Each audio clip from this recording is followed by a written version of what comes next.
ప్రఖ్యాత నటుడు, దర్శకుడు, నిర్మాత, రచయిత చార్లీ చాప్లిన్ తీసిన మోడర్న్ టైమ్ సినిమా మీకు గుర్తే ఉంటుంది. ఆ సినిమాలో మనిషి ఒక యంత్రంలా మారిపోతాడు. పెద్ద పెద్ద మిషన్ల చక్రాల మధ్య నలిగిపోతూ కేవలం ఒక నట్టు బోల్టు బిగించే పనిముట్టులా మిగిలిపోతాడు. అప్పట్లో పారిశ్రామిక విప్లవం మనిషిని యంత్రంలా మార్చేస్తే ఇప్పుడు వస్తున్న కృత్రిమ మేధ, ఆర్టిఫిషియల్ ఇంటెలిజెన్స్ అసలు మనిషితోనే పని లేకుండా చేస్తుంది. అప్పుడు యంత్రం పక్కన మనిషి నిలబడ్డాడు. కానీ ఇప్పుడు పక్కన మనిషికి చోటు లేకుండా పోతుందా? భవిష్యత్తులో 90% ఉద్యోగాలు మాయం కాబోతున్నాయా? కేవలం 5 ఏళ్ల క్రితం వరకు అంటే ఏదో రోబోలు వచ్చి ఇల్లు తుడుస్తాయని అనుకున్నాం. కానీ పరిస్థితి మారిపోయింది.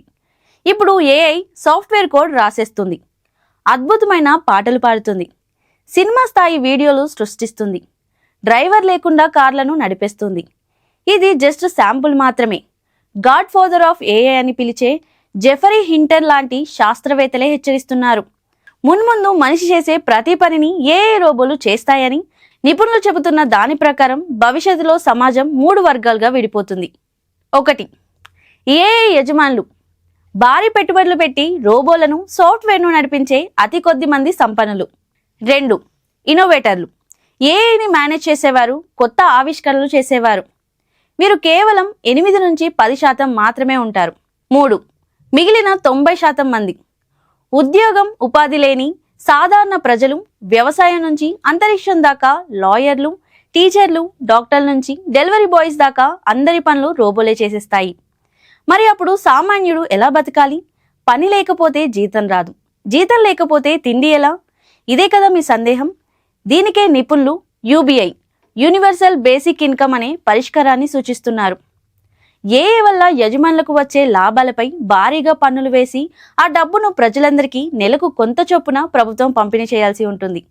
అంటే పని చేయక్కర్లేదు, కానీ బతకడానికి కనీస ఆదాయం అందుతుంది. మనిషి కేవలం తనకి నచ్చిన వ్యాపకాలు, హాబీలతో కాలక్షేపం చేయాలి. భారత్లో కూడా ఈ మార్పు మొదలైంది. IMF చీఫ్ క్రిస్టలినా జార్జియేవా చెప్పినట్లు ప్రభావం భారత్లో 28% ఉద్యోగులపై పడవచ్చు. రిలయన్స్, అదాని వంటి సంస్థలు వేల కోట్ల రూపాయలు ఏఐపై పెడుతున్నాయి. 2030 నాటికి ప్రపంచవ్యాప్తంగా దాదాపు 80 కోట్ల ఉద్యోగాలు పోయే ప్రమాదం ఉందని అంచనా. అప్పట్లో చార్లీ చాప్లిన్ యంత్రాలకు వ్యతిరేకంగా పోరాడాడు. కానీ ఇప్పుడు ఏఐతో పోరాడలేం, దానితో కలిసి ప్రయాణించాల్సిందే.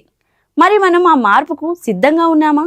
సామాన్యుడికి పని లేని ప్రపంచం స్వర్గం అవుతుందా లేక నరకం అవుతుందా అన్నది వేచి చూడాలి.